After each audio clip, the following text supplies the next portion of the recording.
like a little whiskey, man? Certainly not. Vous voulez un whisky? Juste un là. Un whisky d'abord. Voilà ce que je veux. Vous me filez une bouteille de bourbon, un petit verre et un peu de glace. Vous pouvez le faire, Lloyd, n'est-ce pas? Vous n'êtes pas débordé? Non, monsieur, je ne le suis pas du tout. Bravo. For relaxing times. Make it Suntory time. Bonjour, bonsoir, bon après-midi, buena ciela. J'espère que vous allez bien. Bienvenue dans Sky is the Limit numéro 7. Et je fais 7 avec ma main, mais je n'ai pas assez de doigts, donc en fait, ça ne marche pas. Ce soir, on a la chance de faire un épisode un peu spécial avec des invités un peu spéciaux. Comme des Alors, youtubeurs. Pardon ? Comme des youtubeurs. Pardon. Comme des youtubeurs. Un peu chier. Salut, c'est Squeezie. Je parlais comme ça, ouais. Non, je vais faire quelque chose de plus lent pour que nos amis qui nous écoutent en x2 puissent quand même nous écouter. Alors, cet épisode s'inscrit dans une semaine un peu spéciale puisque au sein du label Podcut, on va faire une semaine, avec 3 épisodes sur l'alcool suisse. Car oui, il n'y a pas qu'en France qu'on sait faire du vin. Alors, bonjour tout le monde, c'est le Julien du futur, celui qui monte cet épisode. En fait, on n'a pas pu faire ce rapprochement entre les 3 podcasts. C'est pas très grave, on fera des épisodes asynchrones. Binous USA a réussi à parler des bières suisses il y a quelques temps, car je suis venu squatter chez eux. Et le tire-bouchon reviendra une fois que le Covid sera un peu plus calme. Voilà, je vous laisse et je fais une dédicace au Marvin du futur qui est souvent présent chez Vecture. Alors à ma gauche, il y aura Benoît. Salut Benoît. Bonsoir, Ça va ? ça va très bien. Ravi d'être là. Eh ben, ravi de t'accueillir. Tu étais là au live.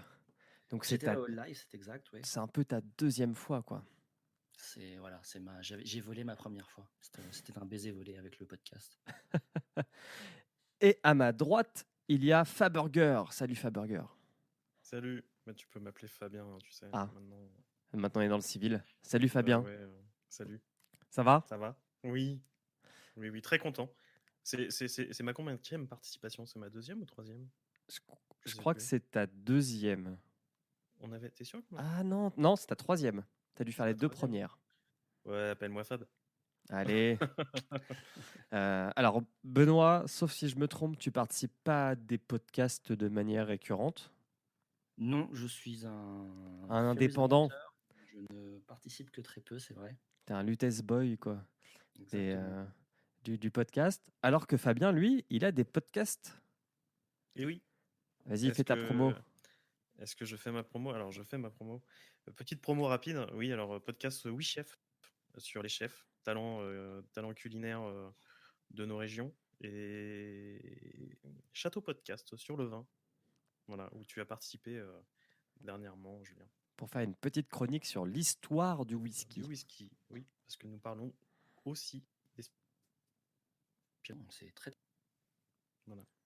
Et oui, on est hétéroclite, on aime se mélanger. C'est ça qui est cool. Alors, il y a une tradition dans ce podcast.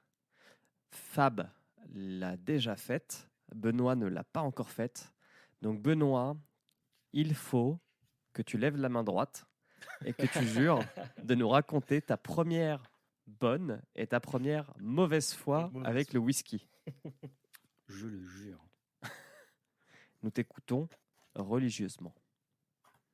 Alors, ma première mauvaise fois avec le whisky, elle est arrivée après la première bonne. C'est-à-dire que, en fait, moi, j'aimais juste pas le whisky quand j'étais jeune. Je m'y suis jamais attaqué du tout. J'étais beaucoup plus rhum. Même en boîte et de bière. nuit. Même en boîte de nuit et tout, c'était pas du tout mon délire. Ouais, le whisky coca, c'était pas ton truc, quoi. Voilà, pas du tout. Ça, c'est clair que non. Et du coup, ça m'est venu très tard. J'ai commencé à boire du whisky, j'avais 20 ans, je pense, 21 ans. Et c'est parce que, en fait, à une réunion de famille, mon père et mes oncles et les hommes de la famille buvaient tous du whisky. Ok. Et moi, comme j'aimais pas ça, je voulais jamais en boire avec eux. Et un jour, un de mes oncles, il a vraiment, vraiment insisté, genre, mais si, vas-y, viens, je vais te faire goûter ça, je te jure, il faut que tu goûtes. Bon, moi, pour lui faire plaisir, ok, j'ai suivi et en fait, donc mon premier bon whisky, en fait, c'était un Lagavulin 16 ans. Donc ça, c'est pas trop mal pour Il y a commencer. pire. Et du coup, il m'a vraiment vendu le truc, mais comme jamais. Genre, mais tu vois, en fait, le whisky, c'est un truc de connaisseur. Il y a plein de bons whisky. Il faut pas se formaliser à ce que tout le monde boit et tout. Et en fait, je ne savais pas, mais cet oncle est donc un super grand amateur de whisky qui a une cave monstrueuse. Et en fait, c'est vraiment lui qui m'a lancé dans le truc. Donc, il m'a vraiment bien mis dedans ce week-end-là. Et puis moi, ni une ni deux, tout content d'avoir découvert le bon whisky. Je rentre, parce que j'étais en week-end chez mes parents, donc je rentre là où je faisais mes études. Mhm. Et je dis à tous mes potes, putain les mecs, mais le whisky, mais c'est mortel, je pensais pas, quoi. C'est une découverte. Et mes potes n'étaient pas du tout branchés whisky non plus. Hmm. Du coup, on s'est tapé le délire de, ok, on va s'acheter des bouteilles et on va voir. Et le fait est, en fait, les bons whisky que mon oncle m'avait conseillé, bah, ils nous ont plu. Et on s'est lancé dans le truc et on a commencé à boire du whisky ensemble avec mes potes, genre toutes les semaines. On allait dans un bar, un Irish pub qu'on adorait, où le patron était super branché whisky aussi, et où en fait il nous commandait des bouteilles. Donc le deal, c'est qu'on venait boire chez lui toutes les semaines, et que du coup, à chaque fois, il nous recommandait une bouteille différente pour les semaines suivantes, quoi. Et du coup, pendant 3 ans de fac, on a découvert mais plein de whisky comme ça. Le mec a trouvé le pub parfait, quoi. Ouais, Mais grave. c'était mortel. Bon, en fait, on avait de la chance parce qu'on était des étudiants et le mec était sympa. Et quand il a vu qu'on s'intéressait vraiment au whisky, qu'on lui demandait genre mais attends ça c'est quoi et tout, mais d'où ça vient, mais ça on connaît pas, bah je sais pas, il s'est pris au jeu. Et ouais non du coup c'était vraiment super cool. Putain, mais c'est Et du cool. coup ma première mauvaise fois avec le whisky, c'était très longtemps après, c'était il y a 2 ou 3 ans je dirais. Et j'ai fait des jeux à boire et j'aurais pas dû. Et c'était avec du whisky. Et là Ah. je l'ai très mal vécu. Ah là là là. Bon, après, le Ouais, mauvais ouais. whisky, comme le mauvais rhum, comme la mauvaise vodka, fait mal à la gueule le lendemain, quoi. Voilà, c'est ça, exactement. Et ce jour-là, je m'étais dit, bon, bah tant pis, il n'y a que du mauvais whisky, donc je vais prendre ça. C'était un Famous Grouse, donc ça, je vous le déconseille. Du coup, je vous le dis, la cuite au Famous Grouse, non, vraiment, faut pas. Je connais même pas ce nom, quoi. Mais, mais à part ça, des bonnes cuites, de bons jeux à boire avec du bon whisky, j'en ai fait. Et c'est vrai que le lendemain, j'étais beaucoup moins mal. Donc je pense que ça joue quand même, franchement. Ok. Bon, je crois que tu es le premier à venir et avoir fait le chemin en sens inverse. Ouais, Ouais. je crois aussi. C'est pour ça que je trouvais ça marrant de le raconter comme ça, justement. Eh ben, c'était très drôle, c'était sympa. Merci Benoît d'avoir partagé un moment de ta vie avec nous. Avec plaisir. Alors, maintenant, il faut qu'on parle, non pas de rupture, mais de dernière découverte en termes de whisky, si vous en avez eu. Est-ce qu'il y a un whisky dont vous voulez parler, comme ça, là, de but en blanc? Benoît, vas-y, si tu veux. Alors, de dernière découverte en whisky, qu'est-ce que j'ai goûté? Je sais plus de quoi je t'ai parlé l'autre fois. Je sais plus non plus. Alors Fabien. Sinon, Ouais, vas-y. sinon moi j'en ai un Sinon, si tu veux, que j'ai découvert, j'ai emménagé récemment, comme tu le sais, dans le Jura. Et ma première grande opération a été une frigo. recherche, a été une recherche d'un frigo, de bons whisky et de bons vins. Donc effectivement, j'avais repéré un petit whisky au Rousse à 21 et j'ai réussi à le trouver et à l'acheter et le goûter. Ça s'appelle le whisky jurassique.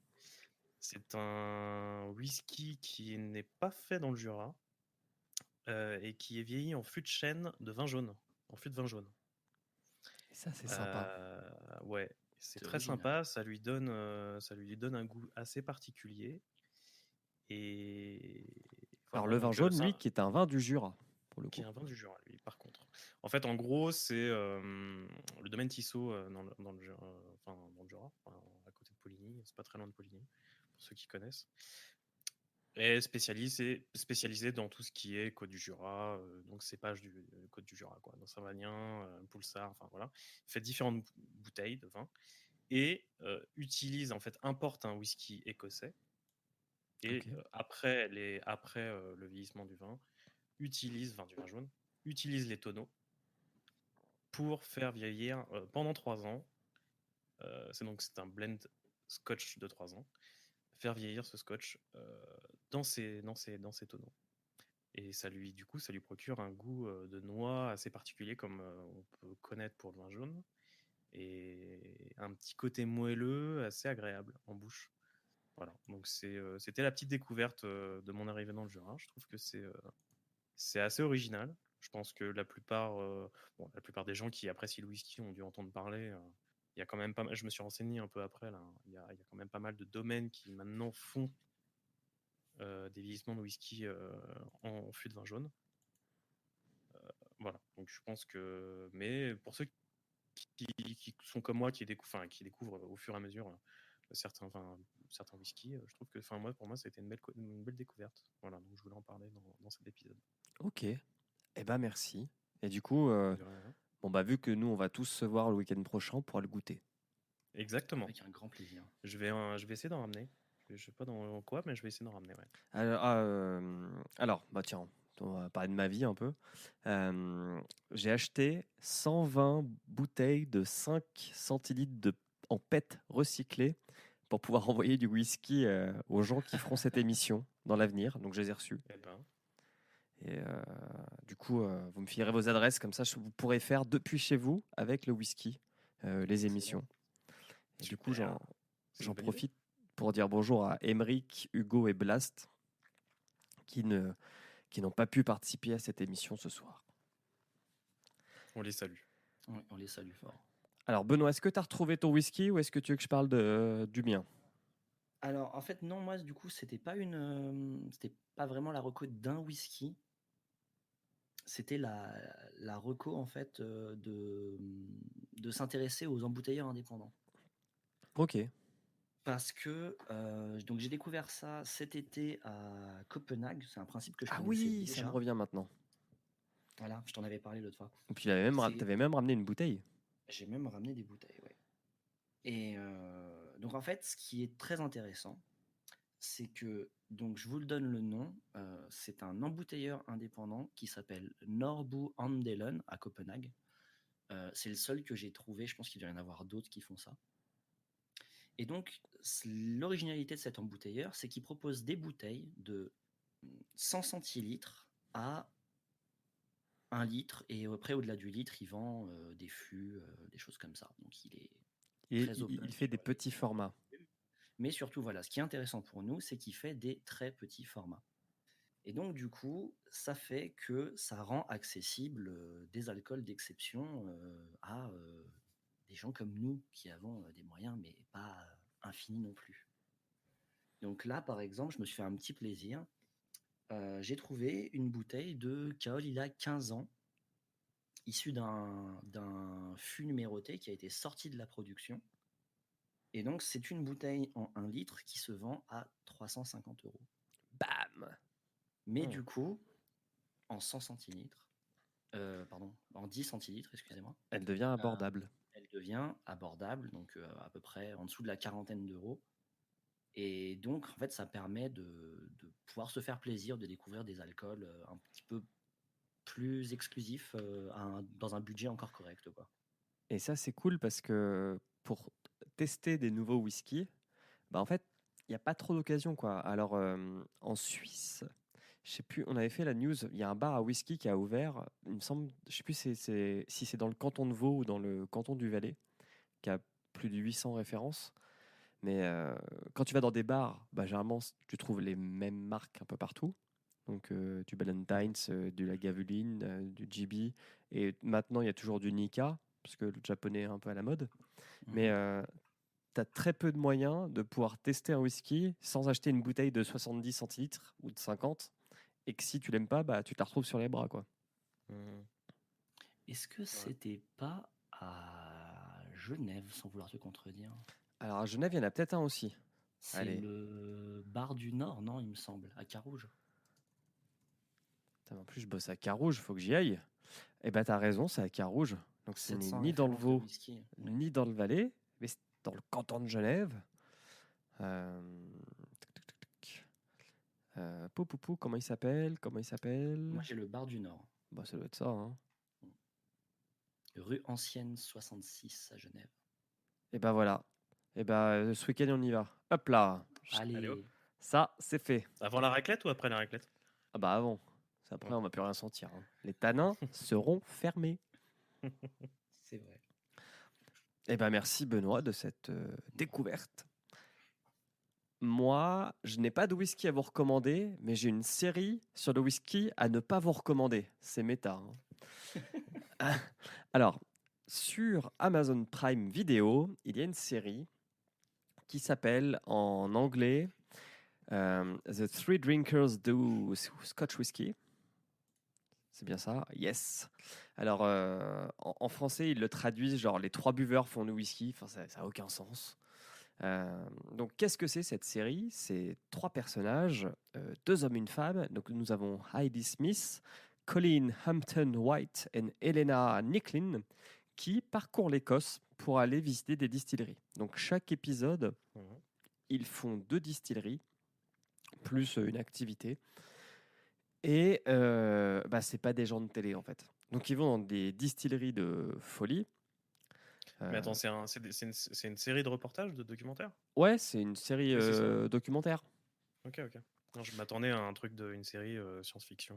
Ah non, pas du tout. Non, c'est vraiment du reportage.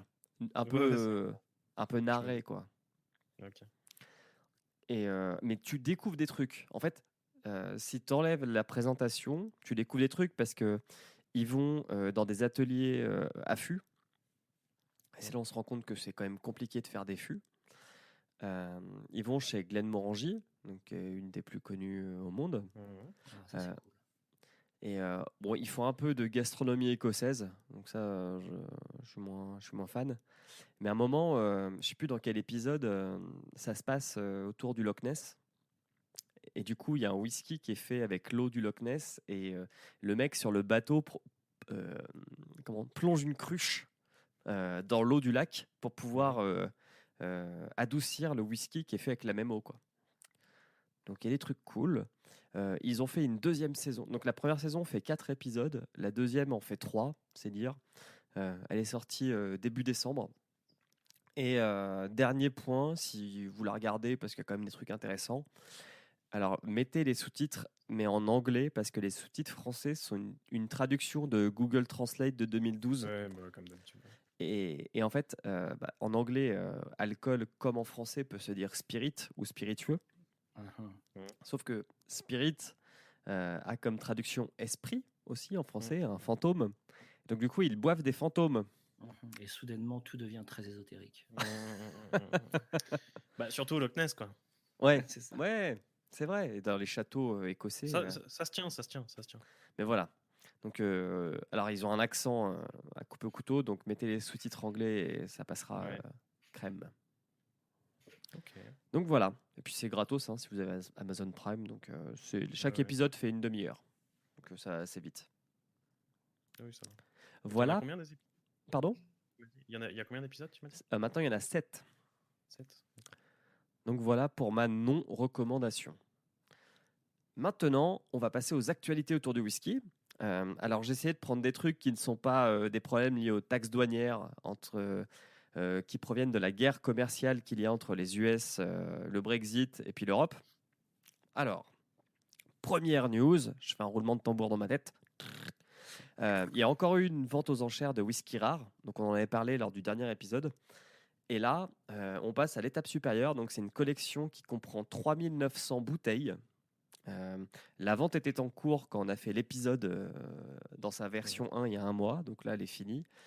Et dans ces 3900 bouteilles, il y avait la fameuse bouteille Macallan 1926, qui est considérée comme la bouteille de whisky la plus chère au monde. Donc on ne sait pas combien il allait en tirer, mais sachez que juste cette bouteille a été vendue au début d'année dernière 1,7 million d'euros. Voilà. Ah oui. Écoute. Ça va quoi? Ouais. 1,7 million d'euros, bah écoute. Une bouteille. Une bouteille. Ouais. Bah attends, mais c'était quoi le record aussi sur le vin? Je sais plus, on en avait parlé dans un épisode, je me souviens plus, mais ça atteignait des sommes. Le vin, ça doit monter pas mal aussi, quoi. Ouais, ça atteignait pas, je crois, le million quand même. Hein. Ça atteignait pas le million, je crois, mais c'était quand même des centaines de milliers d'euros. Alors, deuxième news, après-demain, ou... Ah non, merde, c'est passé. Bon, eh ben, si vous étiez à Nîmes le week-end dernier, sachez qu'il y avait... Vous avez loupé. que vous avez loupé le premier salon du whisky à Nîmes, donc qui était créé par un passionné. Il y avait 30 distilleries, il y avait des conférences, des dégustations. Un truc Et génial, l'entrée est à 15 euros et en fait, bah voilà. Bah, il y en aura une deuxième. 15 balles, c'est quand même cool pour pouvoir goûter plein de whisky. C'est vrai. C'est vrai que C'est c'est vrai, assez ça. cool. C'est vrai, cool. Bah, c'est le principe des salons, quoi. Faut Alors, essayer un mec, aussi de faire salon de venir un peu, whisky qui nous a invités cette année, on les remercie. L'entrée était à 60 € Ah oui. Ah oui, à Paris. Hein. ça fait tout de suite. Oui, bon, à Paris. Ouais, parce que bon, après, en général, les salons, c'est aussi pour attirer un maximum de monde et essayer de faire sa pub. Donc, justement, les prix sont plutôt au rabais, quoi. Ouais. Bon, après, c'était pas la Ouais, même taille non plus, hein, le salon de whisky. Il y avait Ouais. beaucoup plus d'exposants. Et d'ailleurs, on a encore quelques interviews de Hugo, parce que c'est Hugo qu'on a envoyé là-bas. Donc, lors du précédent épisode, il avait interviewé un distilleur finlandais et il en a encore quelques-uns dans son sac qu'il faut qu'on récupère. Enfin, dernière news, le fameux meilleur whisky du monde d'Aldi est enfin disponible en France. Alors, c'est un 8 ans d'âge et on va enfin pouvoir profiter de cette occasion pour débunker l'info. Donc, Aldi a affirmé avoir produit un whisky qui a gagné une médaille d'or, ce qui est vrai.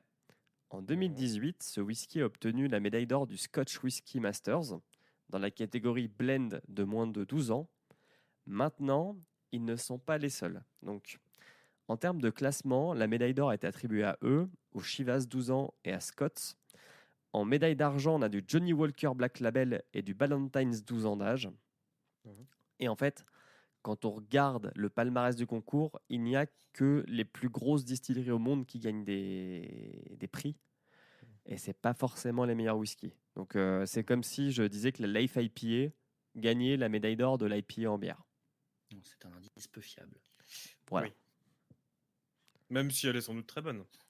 Mais ça peut se goûter. 8 ans, ça fait jeune, mais ça peut se goûter. ouais, bah... Moi, Voilà. Moi, ma mission, prochaine mission, c'est d'aller l'acheter. Parce que j'ai un Aldi à côté de chez moi. Et je vais voilà. aller voir s'il y est. J'allais dire, voilà, ça serait bien qu'on fasse le concours avec le Lidl, tu vois, on fait la comparaison. Ouais. C'est vrai que Lidl avait sorti à peu près la même info. Mais Ouais, il c'était il n'était y a pas à peu près disponible un en an. France de mémoire. C'était qu'en Allemagne et aux Pays-Bas, je On crois. pourrait pas imaginer notre propre concours. Alors, je crois que je l'ai vu en Suisse, à voir. Ah, on regardera alors. Et voilà, c'est fini pour les news, parce que c'était Et pas le plus important de cet épisode. Le si plus tu veux, important pour de cet rattraper épisode est à venir. Je suis Benoît, désolé. ça va? Je t'ai pas mis trop de pression? Ta-ta-ta. Pas du tout. Je Alors. voulais juste dire, si tu veux, pour rattraper ta news, Vas-y. j'ai B-Spirits, le salon du vin et des spiritueux à Paris du 10 au 12 février 2020. Voilà. Vous Ah pouvez bah y voilà. Combien l'entrée? Nous on veut. On voit j'ai le pas prix. l'info là. Non, il n'y a pas l'info. je suis Bon, désolé. bah aller devant. On pourrait peut-être gratter une place. Ouais, voilà. Nous on veut savoir la moula. Allez.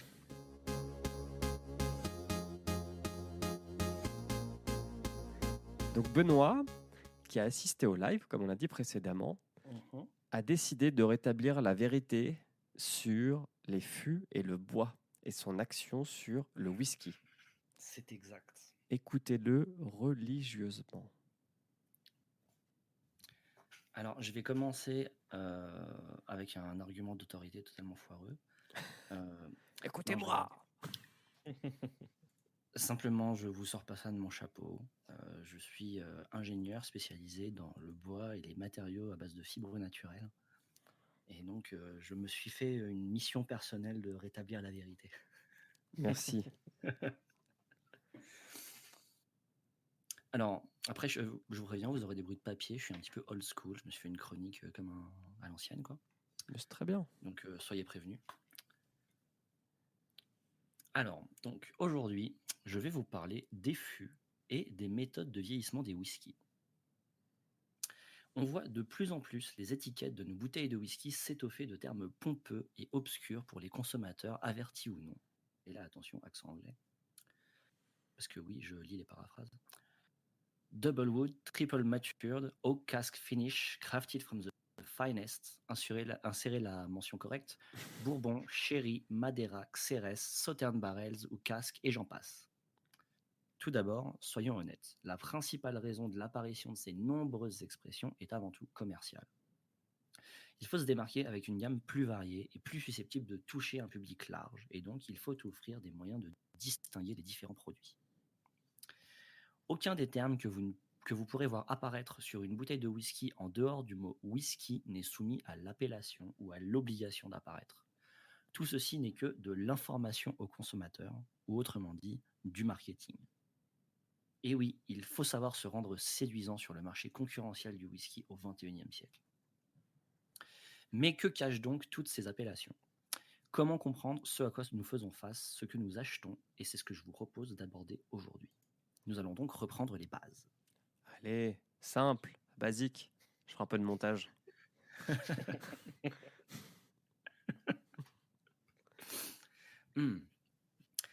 Il est intéressant de savoir qu'à l'origine, le whisky était une boisson destinée à être consommée immédiatement après la distillation.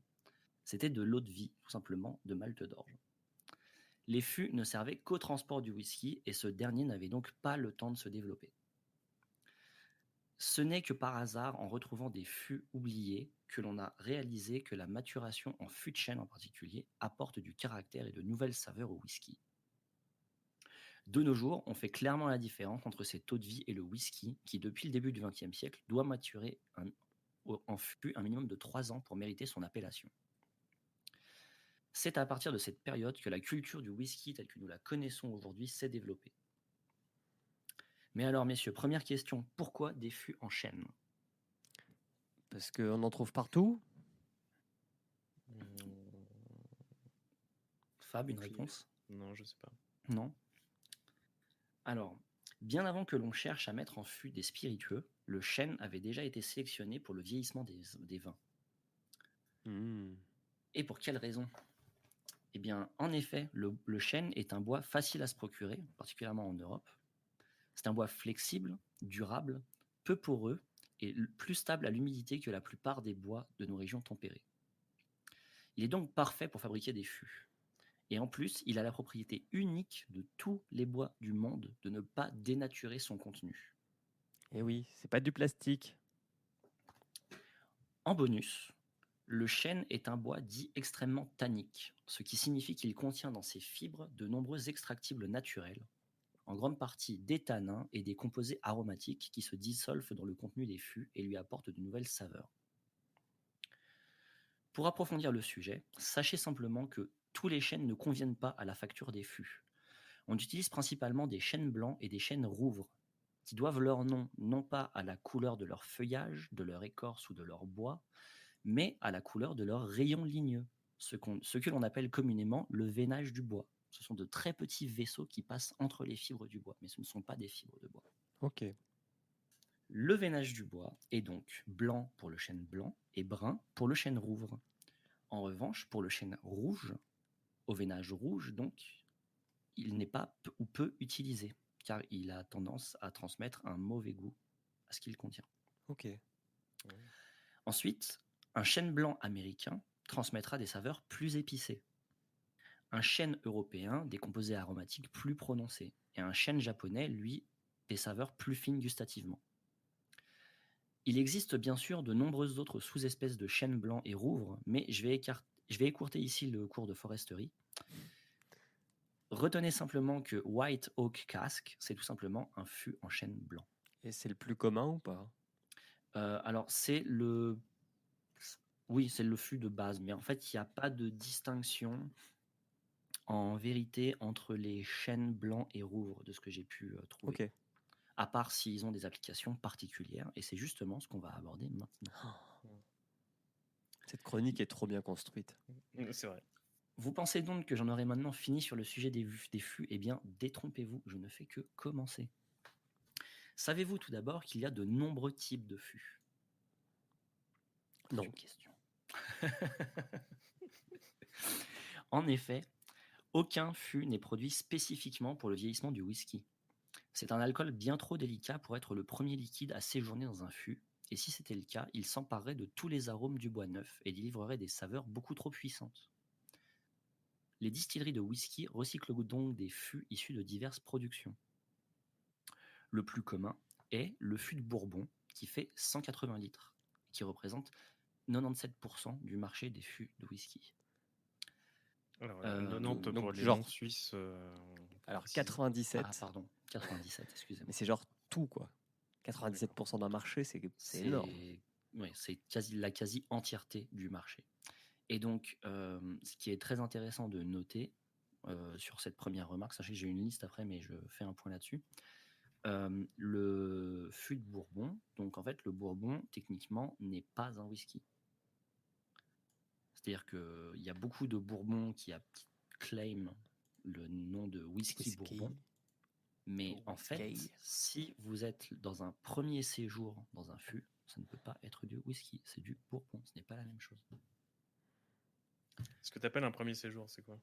C'est-à-dire que c'est le premier remplissage du fût. D'accord, ok. C'est Ouais. le premier alcool à séjourner dans le fût, c'est celui qui va récupérer le plus d'arômes. D'arôme, ouais. Et c'est du pas coup, bon. en fait, c'est trop fort pour du whisky. Donc, un whisky ne pourrait pas être mis en first fill, en fait. D'accord, ok. Après, de toute façon, il est coupé à l'eau pour faire descendre Alors son oui, alcool. après, il est coupé à l'eau pour faire descendre l'alcool, mais d'un point de vue aromatique, il semblerait que ce soit différent. En tout cas, Ok. ça importe. Donc, après le fût de Bourbon, nous avons le Port Pipe, un fût de Porto, qui fait 650 litres. Le Hogshead, qui fait 240 litres, qui est un fût de Bourbon, mais qui a été augmenté de quelques douelles neuves ou usagées. Ça, c'est aussi très intéressant, parce qu'il faut savoir que, évidemment, tous les fûts de Bourbon qui sont importés des États-Unis, on ne les apporte pas montés. Ils sont démontés, et donc les planches, donc ce qu'on appelle les douelles, sont transportées par bateau. Et ensuite, ils sont réassemblés en Écosse. Ok. Ou, Les douelles, c'est là où les vous sortes allez de lattes, faire- quoi. Ouais, c'est les lattes, Les ouais. douelles, c'est les lattes, c'est ça, oui. Et donc, en fait, un Hogshead, c'est un fût de Bourbon, mais les lattes, elles ont été retaillées pour en mettre plus, et du coup, le volume augmente. D'accord. Ensuite, nous avons le Sherry Butt, qui fait 480 litres, qui a servi à produire successivement du vin de Xérès, puis du sherry. Ce fût en particulier est devenu très rare et très prisé, puisque la production de vin de Xérès est quasiment inexistante de nos jours. Nous avons ensuite le Puncheon, ou baril de rhum, qui mesure, lui, de 480 à 520 litres. Et nous avons enfin le Quarter Cask, qui est un fût de Bourbon de seulement 100 litres. Vous noterez que j'ai bien spécifié le volume de chaque fût. C'est un paramètre extrêmement important pour le whisky, car il influe sur la surface du bois rapportée au volume. Et oui. Dans un petit fût, il y aura plus de bois exposé au whisky à volume égal. Le vieillissement se fera donc plus rapidement et la concentration d'extractibles sera plus élevée. Ce qui paraît logique quand on y pense. Et oui. Et donc, cela veut dire que pour jouer sur le vieillissement d'un whisky et sur les saveurs d'un whisky, on pourra séjourner dans différents fûts différents, dans une succession de fûts différents. Par contre, très important pour la même raison, un whisky ne peut pas vieillir dans un fût de plus de 700 litres, car cela n'apporterait pas assez de saveur. Ok. Donc, Ouais, il y a un si on a une équilibre, en cuve fait, de entre fuel de 5000 litres, ça sert à rien de mettre de whisky dedans. Ouais, a priori, ça sera pas très utile. Après, tu peux créer un truc. Hein. Alors après, en vrai, j'imagine personnellement, parce qu'il y a quelque chose qui se fait dans la vinification, c'est de nos jours, il y a des sociétés spécialisées là-dedans qui produisent des copeaux de chêne, en fait. Ok. Et ces copeaux, ils sont mis dans les ils les font cuves en tremper. inox qui servent à vieillir le vin. Et en fait, le vin industriel de nos jours, il est plus produit dans des fûts en bois, il est produit dans des cuves en inox monstrueuses, dans lesquelles on déverse des centaines de kilos de copeaux de chêne. Alors c'est très contrôlé comme industrie, bien sûr, parce que c'est de l'agroalimentaire, mais Ouais, ça coûte moins cher, quoi. Mais ça coûte beaucoup moins cher que d'entretenir un parc de fûts pour vieillir le vin. Ça me rend Et triste. j'imagine que dans les grandes productions de whisky, on doit retrouver des procédés similaires. Ok. Ok, donc il y a un vrai équilibre entre la contenance et le contenu, enfin le contenant. litre. Ouais, Oui, il y a une vraie importance. Ouais. Le litrage, quoi. Ok. En plus de cela, il existe une opération supplémentaire qui s'appelle le bousinage. Elle n'est pas Ah, obligatoire, à part dans les fûts de Bourbon, et elle consiste à brûler l'intérieur du fût pour 2 raisons. Tout d'abord, ouvrir les pores du bois pour faire ressortir les saveurs. Deuxièmement, créer une couche de charbon poreuse à la surface du bois qui va filtrer les goûts. Et donc empêcher justement que les arômes les plus puissants pénètrent le whisky. Comme un filtre à charbon en fait. Oui, c'est ce que j'allais dire comme un filtre. ah, le Jack Daniel, et le Bourbon qui a rendu cette méthode célèbre, le filtre à charbon. Exactement, oui.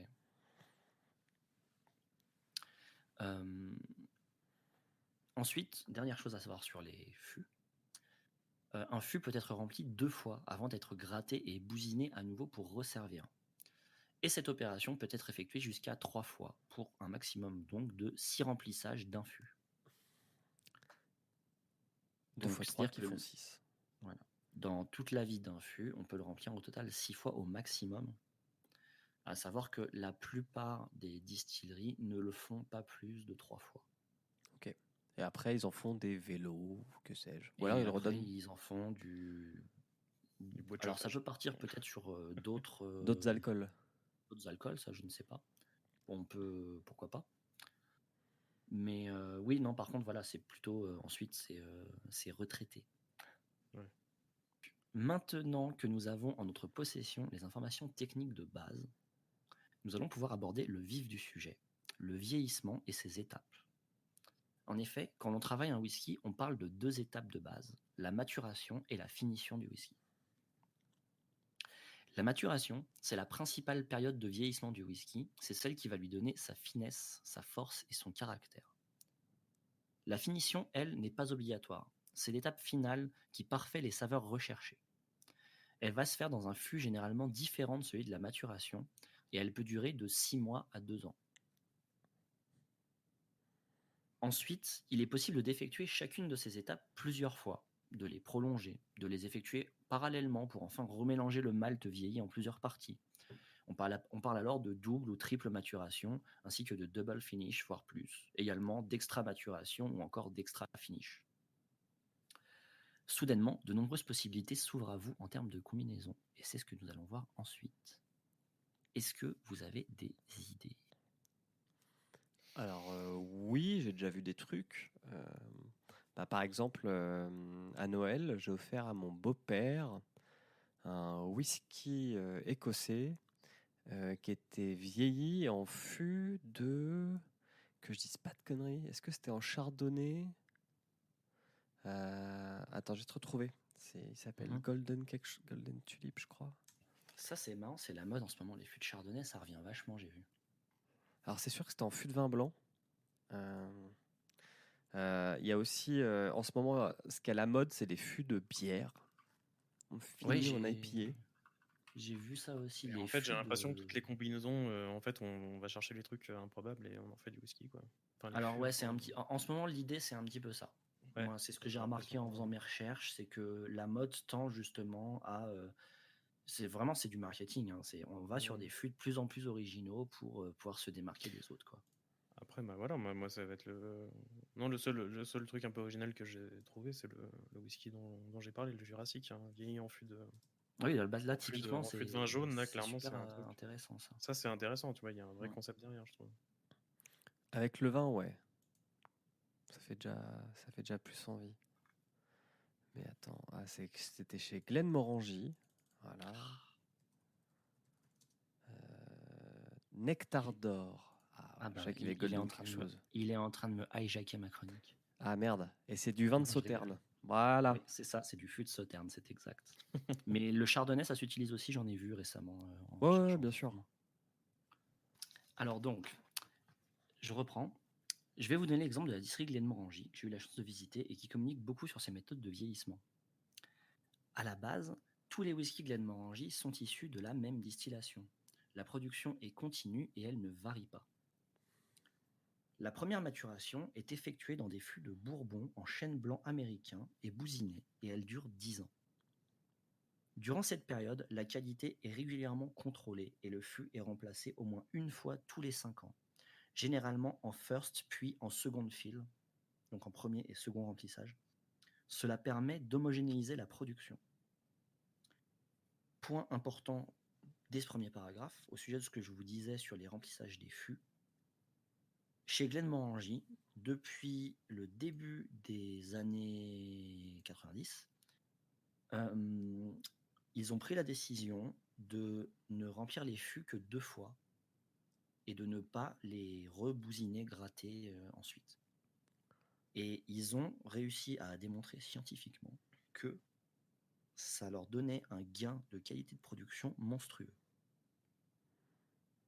Ce qui est compréhensible, puisque vu que tu es sûr d'avoir que des trucs neufs, enfin neufs, entre guillemets, bah t'as moins de chances de tomber sur une merde. Ouais, bah en fait, vraiment, c'est par rapport au vieillissement du fût, en fait, quand il a été... Parce que dites-vous que voilà, une maturation, c'est 10 ans, un remplacement, c'est 5 ans.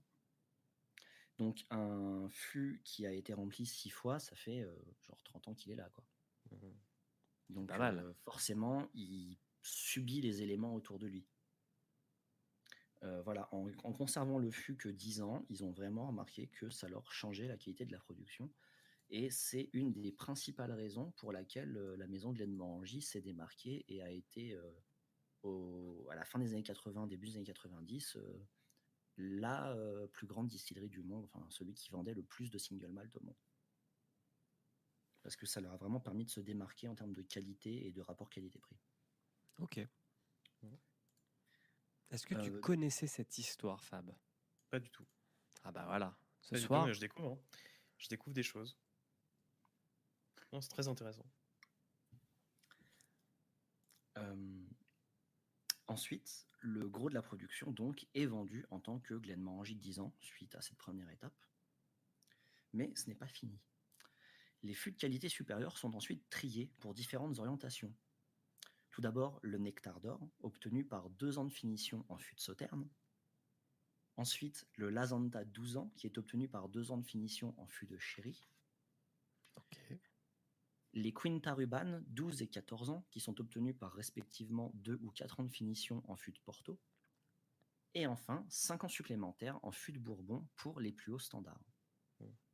Donc c'est-à-dire que, alors toutes les distilleries font ça, mais Glenmorangie, ils ont vraiment poussé le truc à l'extrême. Donc tous les fûts sont goûtés régulièrement, sélectionnés, triés, et en fait, tout ce qui match la production est gardé. Le plus mauvais ou les fûts entre guillemets défectueux qui ne matchent pas le reste de la production, selon ce qu'ils ont en termes de résultats, soit ils les gardent parce que c'est intéressant, soit ils les vendent à des embouteilleurs indépendants. Ou alors ils les jettent, c'est vraiment pas bon. Et ensuite, ils ont un standard plus haut qui est donc les fûts qui continuent à progresser dans le vieillissement en fait. Donc nous en sommes maintenant à 15 ans et une nouvelle sélection est donc effectuée pour de nouvelles orientations. Le Glenmorangie 18 ans, obtenu par le mélange de 30 parts de malt fini 3 ans de plus en fût de Bourbon et 70 parts de malt fini 3 ans de plus en fût de Sherry Oloroso. C'est ce qu'on appelle le vatting, un mélange de 2 malts issus d'un même malt différencié qui donne un single malt. Donc là, on a vraiment un vieillissement dans 2 fûts différents, mais du même malt initial, qui a été divisé en 2 lots et qui ont été remélangés ensuite. Ça permet d'apporter des saveurs différentes, tout d'abord en gagnant du temps et en optimisant le volume de production en fait. Ok. Ensuite, on a le Glenmorangie 19 ans, qui a vieilli 4 ans de plus en fût de Bourbon. Et après ça, on arrive dans ce qu'on appelle chez Glenmorangie les grands vintage, qui sont finis 10 ans dans des fûts inédits et qui sont ensuite assemblés. Donc ça aussi les plus chers. Alors, ils sont parmi les plus chers. C'est souvent des bouteilles anniversaires. Donc là, je lorgne actuellement la bouteille de l'année de ma naissance, 1991, qui est en vente sur le site de Glenmorangie pour la modique somme de 700 €. Bim. Mais en même temps, c'est tellement cool, je vous avoue, je suis tenté. Est-ce que tu aimes des whiskies pas chers, Benoît? Parce que là, tu parles, pour l'instant, 300, 700... Alors oui, j'aime des whiskies pas chers, bien sûr. Va chez Aldi, il y a des très bons whiskies. Mais j'aime les 13 balles la exceptions. bouteille. Peut-être pour mes 30 ans, qui sait.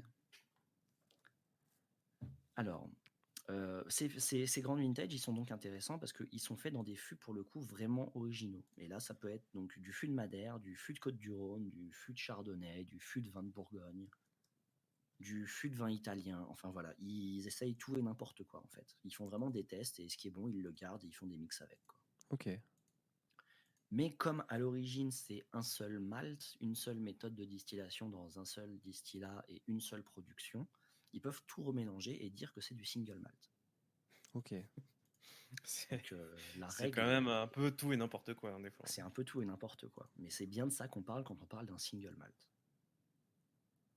Ensuite, au-delà des 20 ans de vieillissement, on entre alors dans les gammes qui ne sont pas destinées au grand public, où les fûts deviennent des éditions limitées avec des finitions spéciales, jusqu'à une quarantaine d'années de maturation, d'après les informations que j'ai réussi à avoir. En parallèle de tout cela, des fûts sont également prélevés à différentes étapes du vieillissement pour produire des éditions spéciales et uniques, à base de finition et d'assemblage. Donc là, c'est vraiment... ils ont trouvé 2-3 fûts intéressants, ils font un mélange avec, ils font 1000 bouteilles, ils les vendent, c'est fini, il n'y en aura plus jamais. Les Putain. Morangy, ils adorent faire ça. Ça Et crée c'est la même pas hype de fou, forcément... quoi. Exactement. C'est même pas forcément bon, parce que j'en ai goûté, et franchement, c'était pas exceptionnel. Mais c'est exclusif. Et en termes de marketing, c'est génial. Donc en termes de marketing, c'est génial. Et typiquement, ce genre de production, c'est tout ce qu'ils vont vendre, on va dire, à tout ce qui est Friends and Family, donc les très gros clients. Mm. Ou alors des hôtels de luxe ou des privés Oui, très c'est importants. les plus Enfin, gros voilà, clients, ce les genre plus de trucs, grands. quoi. Ouais, voilà. Voilà. Donc là, c'est vraiment de l'exclusivité, quoi. Dans le même style, et là, je fais ma petite pub de mon whisky préféré ever, qui est aussi un Glenmorangie. Ah bah dis donc. C'est le Glenmorangie Signet, qui est vraiment exceptionnel chez Glenmorangie, non pas seulement par son goût, mais parce que c'est le seul whisky qui n'est pas entièrement issu de la production normale. Une fois par an, Glenmorangie arrête ses distilleries pendant une semaine pour faire un nettoyage. Et au cours de cette semaine, avant de nettoyer, ils en profitent pour faire une distillation avec du malt chocolaté, ce qu'on utilise pour faire certaines stouts ou des bières brunes. Et donc, ça nous donne, après un vieillissement conséquent de 25 ans, il me semble, et un assemblage avec des whiskies pouvant être âgés jusqu'à plus de 40 ans, le Glenmorangie Signet, qui est donc un whisky avec de fortes notes de chocolat, de café et de tiramisu, je dirais. Ok, bon, je vais me l'acheter. Combien elle coûte? Avec du Alors, 40 ans dedans. c'est la bouteille la plus chère de la gamme grand public.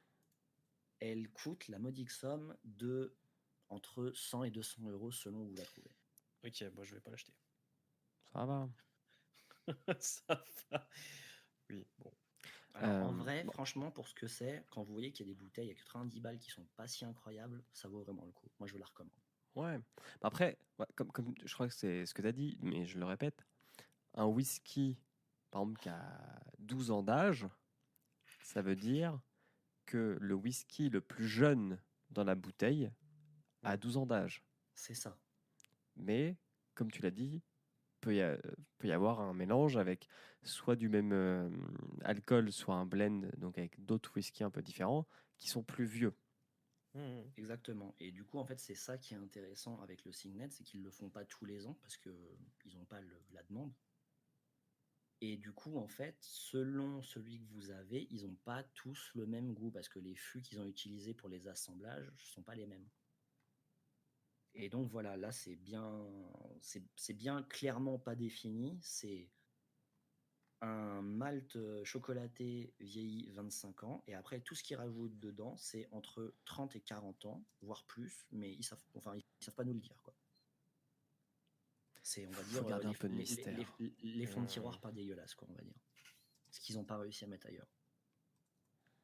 Mais voilà, c'est franchement un bon investissement. Moi, je vous le recommande chaudement. Ok. Après cette énorme parenthèse, il reste quelques paramètres à prendre en compte dans le vieillissement du whisky. Le type de chai qui influence les variations de température, d'humidité et les flux d'air. Également, le climat a son influence. Un milieu humide et froid favorisera l'évaporation de l'alcool et un climat chaud et sec celui de l'eau. L'environnement de la distillerie aura aussi son importance. On pourra capter des arômes marins en bord de mer, par exemple, ou encore des notes de résineux dans les environs des bois et forêts de résineux. Pardon. Tous ces facteurs influencent beaucoup la maturation au sein d'un même chai. Et il est d'ailleurs très courant d'opérer une rotation des fûts dans le chai pour homogénéiser la production.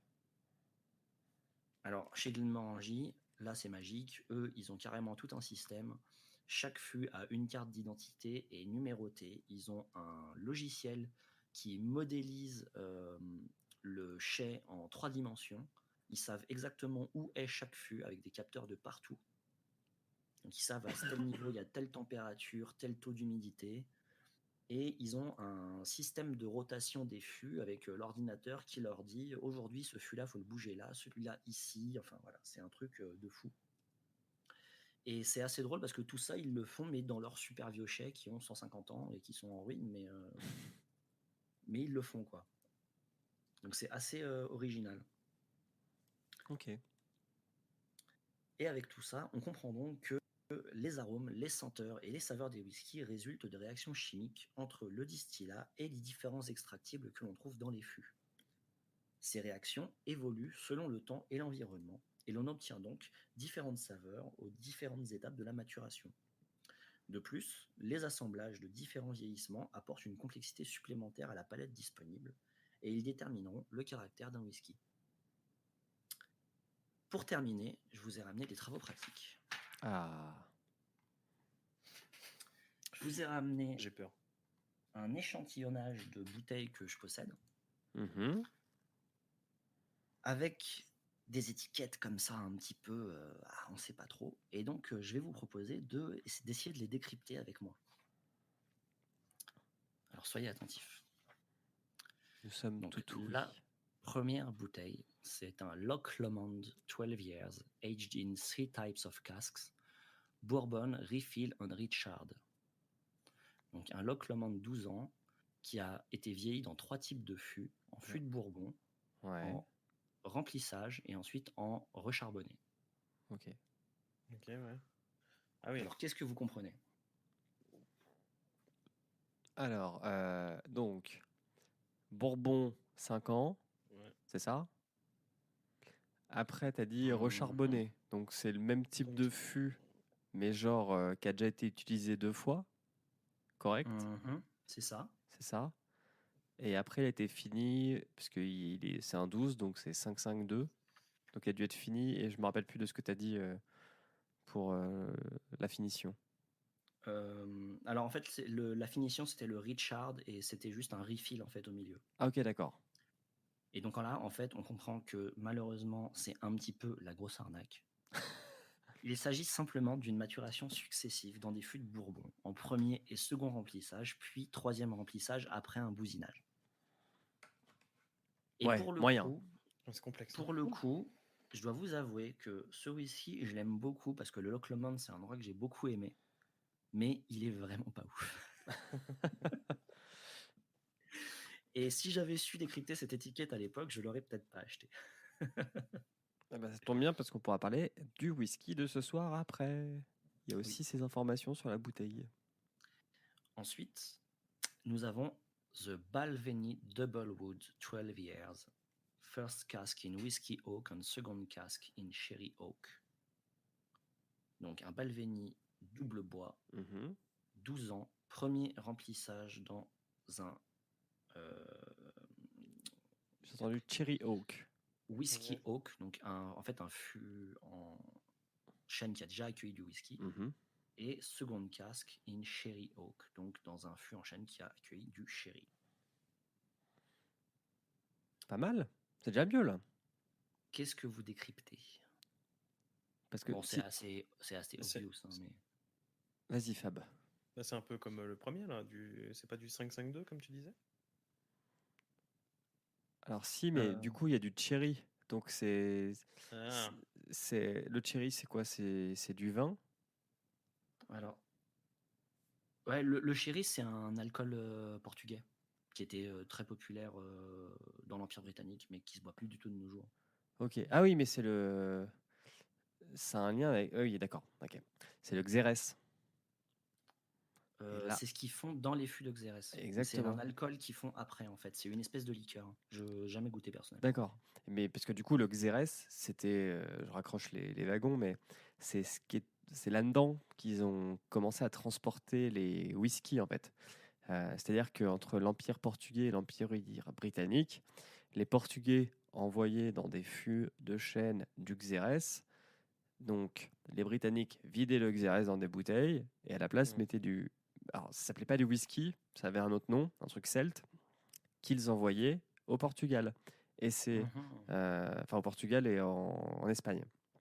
Et c'est en goûtant après le trajet, donc il y a quand même, bon, c'est pas 6 mois en bateau, la péninsule ibérique, la Grande-Bretagne, mais je pense qu'à l'époque, on parle de 1600, 1700. Il y avait un petit, un petit mois, quoi. Et ils se sont rendus compte qu'en faisant vieillir ça dans les fûts de vin, c'était bon. Et c'est pour ça que la plupart des whiskies sont vieillis en fût de Xérès. Encore. Vous n'avez pas le monopole du savoir, monsieur Benoît. C'est totalement vrai. Non, mais j'écoutais religieusement moi aussi. Mais ok. Donc parce que là, je viens de oui, vous aviez totalement vrai tous les deux. Donc il s'agit bien simplement d'une double maturation, d'abord dans un fût de Bourbon, mais qui a déjà été utilisé, parce qu'on recycle chez Balvenie, et avec ensuite un fût de sherry, tout simplement. Oui. Parfait. Dernier élément du TP, The Singleton Duftone 12 Years.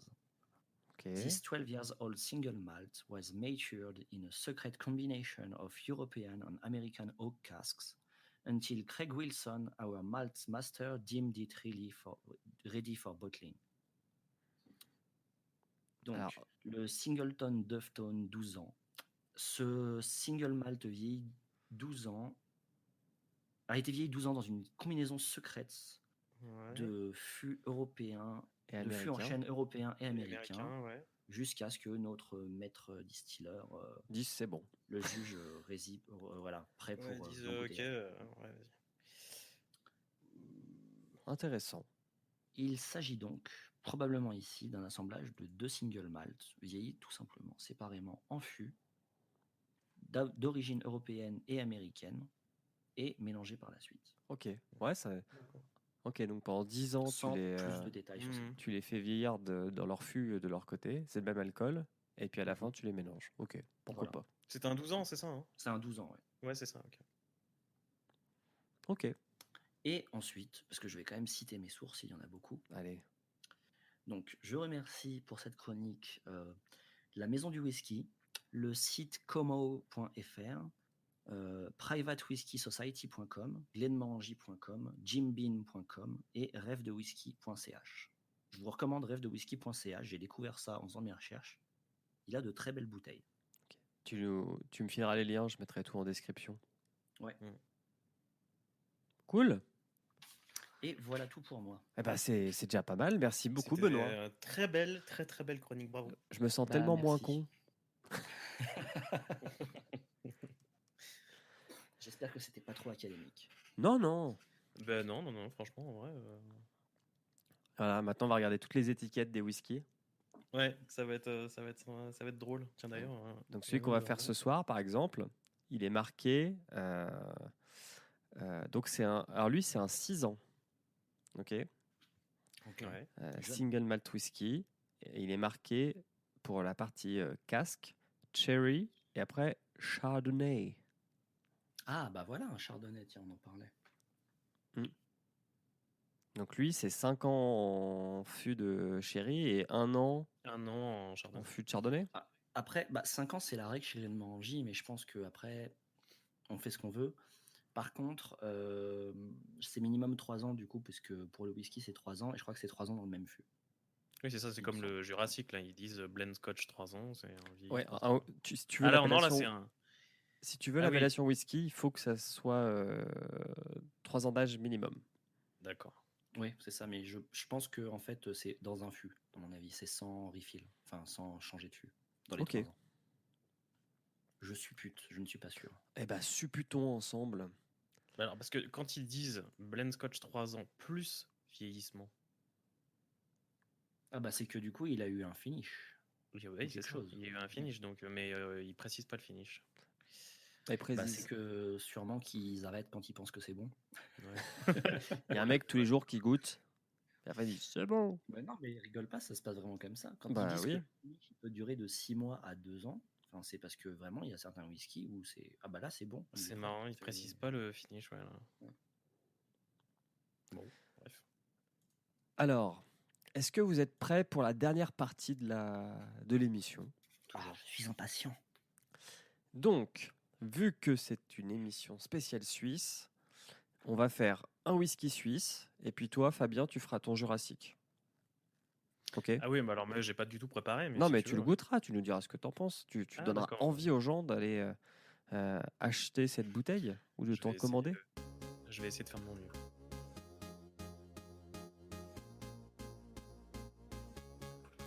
Donc, il y a plusieurs marques en Suisse de whisky.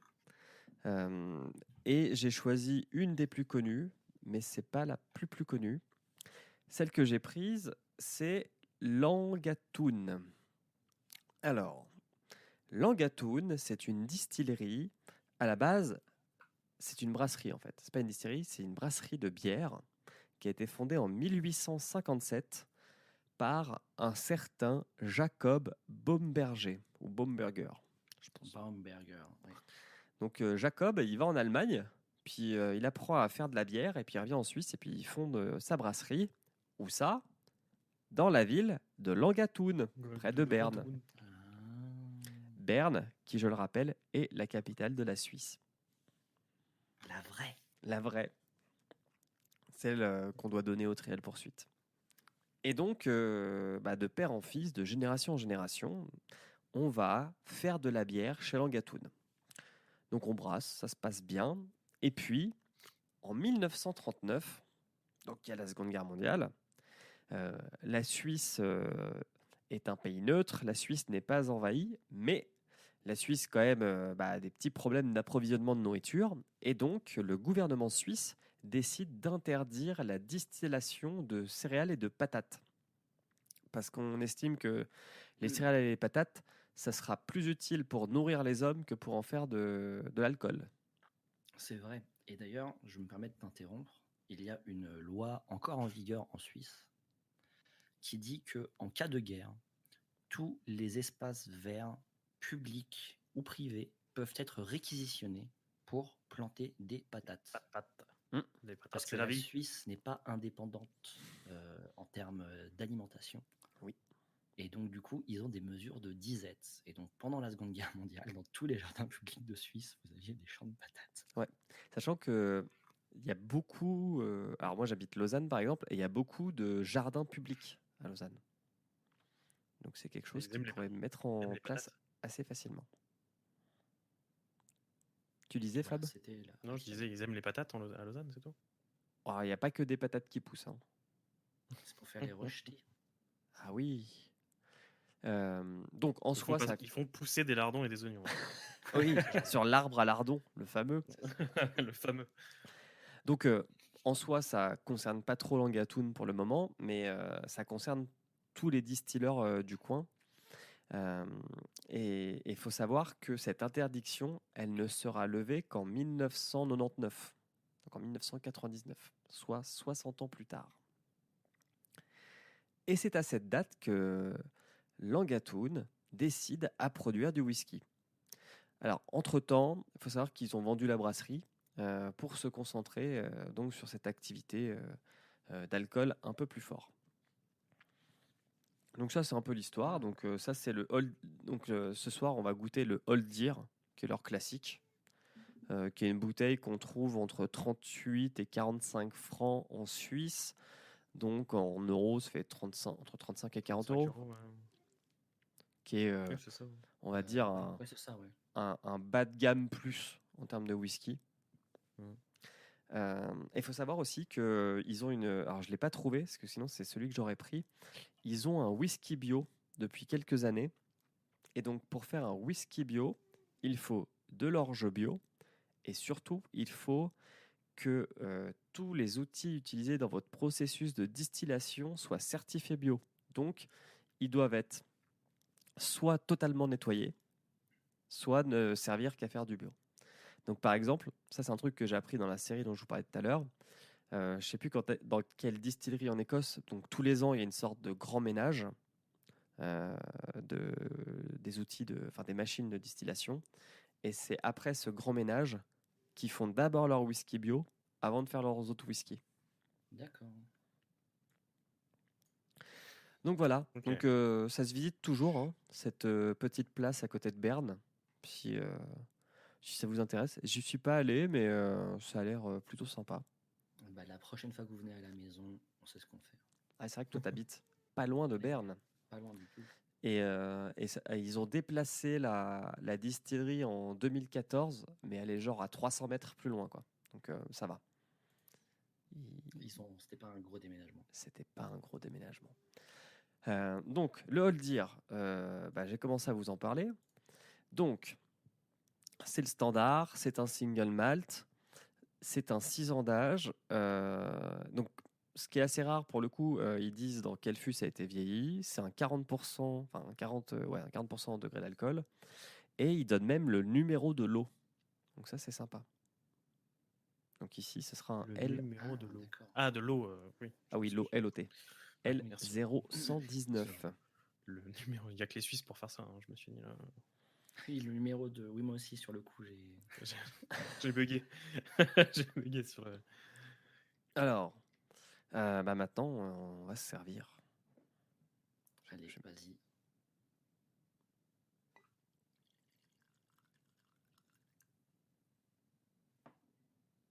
C'est quand ça, SMR.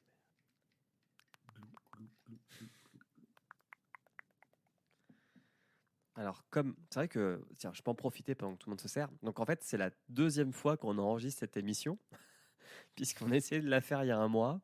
Sauf qu'il y a un mois, Fab n'a pas pu venir parce qu'il n'avait pas son frigo. C'était quand même ça, hein. Oui, c'est ça. Et j'attendais ma livraison et on me l'avait promis fin d'après-midi, début de soirée, et malheureusement, qui est arrivé une semaine après. il n'est jamais venu. Et Benoît est venu à la maison. Et je me suis rendu compte à la fin que j'avais pas enregistré le bon micro. On est pro jusqu'au bout. On nous entend, mais super doucement comme ça, parce qu'on parle de très très loin. Parce que c'était pas du tout le bon micro. Alors, déjà, il sent très fort. Avant même la vue, le nez, Ouais, il dépote. Il sent vraiment l'alcool, quoi. C'est sec. Ouais. Je le sens ici, quoi. Et alors lui, c'est clair qu'on va l'adoucir avec une petite goutte d'eau après, hein. Ouais, à mon avis, il méritera. Et à la vue, il est très or. Il est très clair, mais il est très jaune, la couleur. Ouais. Je ne sais pas expliquer. Mais il est très transparent. Il n'est pas du tout... Il n'y a pas d'odeur ni de... Pas de tourbée, pas de fumée. Moi, j'ai juste de l'alcool, là. C'est une liqueur, pour l'instant. Alors, on va le goûter.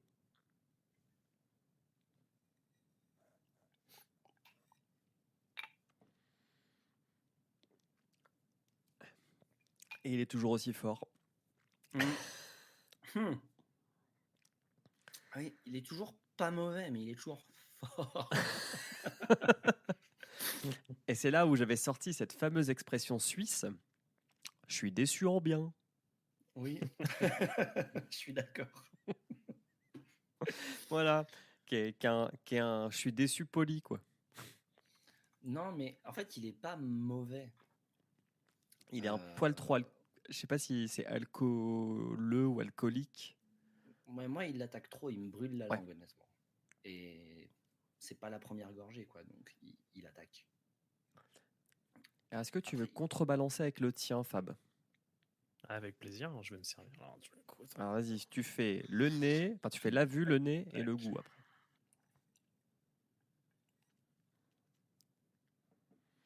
je vais pas m'en servir beaucoup parce que j'aimerais en garder pour samedi et il me reste plus grand chose.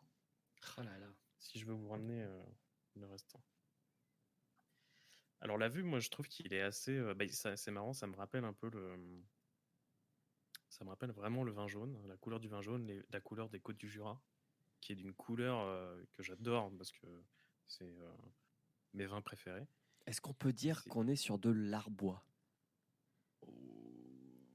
Alors, certains utilisent, je me suis un peu renseigné du coup dans l'après-midi.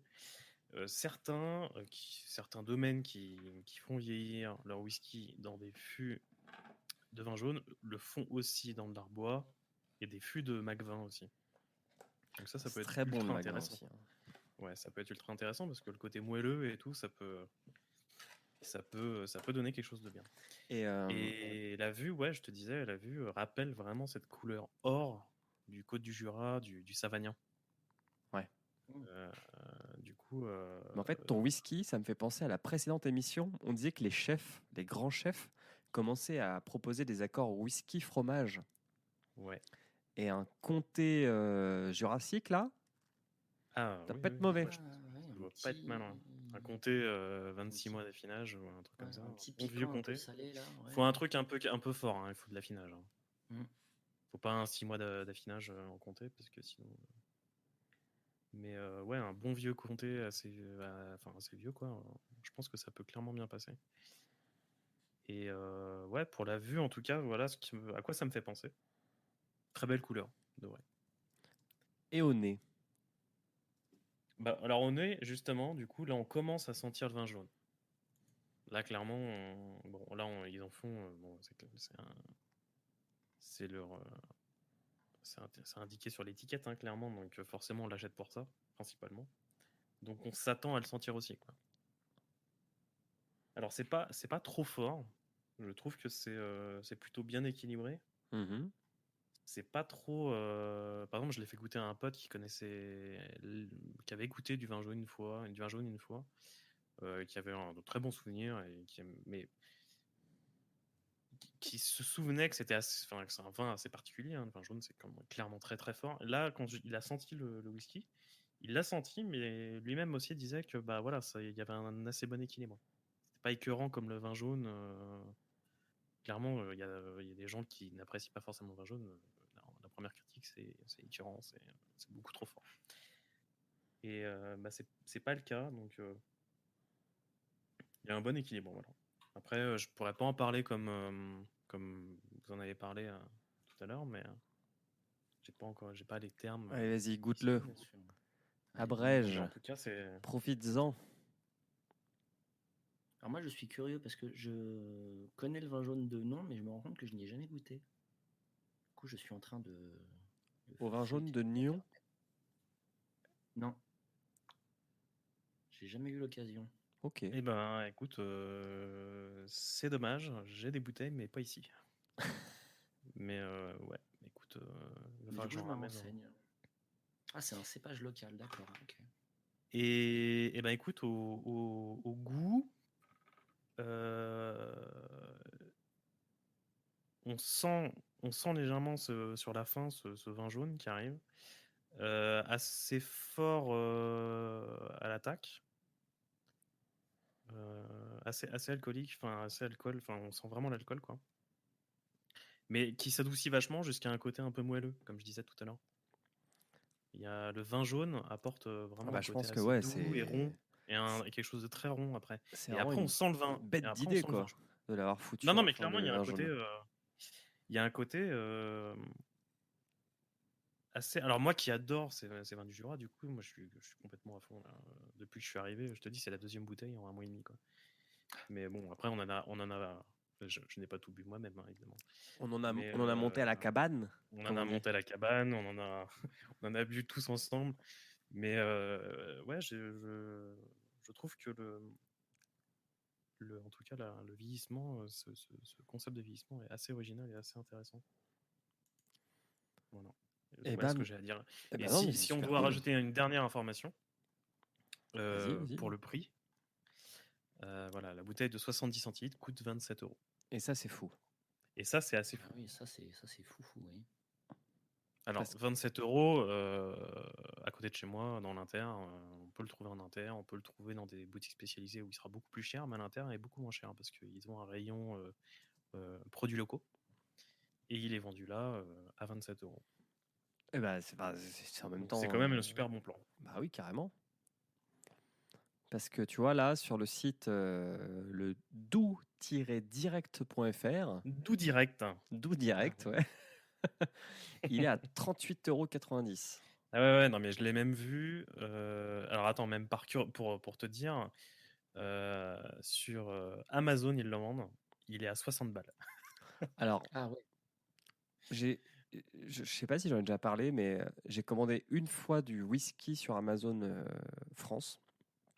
Et je recommande pas parce que c'est un whisky japonais que je connaissais bien et je trouvais qu'il avait pas du tout le même goût que le whisky japonais que j'achetais Que t'avais, en cave à vin, quoi. Il a peut-être été très mal stocké aussi, malheureusement. Ouais, je pense aussi. Ouais. À mon avis, ils n'ont pas les moyens techniques de stockage Ouais, c'est largement possible. spécialisés, quoi. Et alors que je sais plus dans quel pays ils commencent à vendre. En gros, ils font une offre sur un whisky. Tu vois, tu as genre un mois pour l'acheter. Et après, tu as une session live avec un expert en whisky qui t'explique le whisky, qui le déguste en vidéo, tu vois. Et Ouais, je d'accord. trouve le concept pas mal, mais c'était pas en France. D'accord. Ça devait être au UK. Ah, mais c'est assez cool. Et ben voilà, oui. on a fait le tour. Alors moi, je voudrais juste vérifier un truc parce que la bouteille de Langatoun, Julien, peux-tu me Oui. confirmer quel volume elle fait? 50 centilitres. Ah, toi, c'est une 50 centilitres, d'accord. Parce que là, je l'ai sur le site de Langatoun, Ouais, au prix recommandé donc de 38 francs. ouais. Mais c'est une bouteille de 35 centilitres. Là, je me dis que ça commence à être quand même un peu cher. Ah ouais, bah alors moi je l'ai acheté. Bon, je vais tout vous dire. Ça s'appelle Drinks of the World. C'est une sorte de franchise sur l'alcool, enfin de boissons alcoolisées en Suisse, qui sont souvent dans les gares. Et il y en a une à Genève, une à Berne. Oui. Et ils ont un énorme choix de bières, bien sûr. Et ils ont aussi un grand choix de whisky pour le coup. Et c'est là où je l'ai acheté. Et de mémoire, je l'ai acheté 45 balles. Ok. Mais donc Alors, voilà. ça va. Donc Drink of the World, Gare de Genève, 45 €. Mhm. Honnête. Mais in fine, c'est pas un whisky que je recommanderais. Je trouve qu'il est trop alcoolisé et trop sommaire pour mériter son achat. Ouais, je suis d'accord. Moi, je le trouve vraiment sec.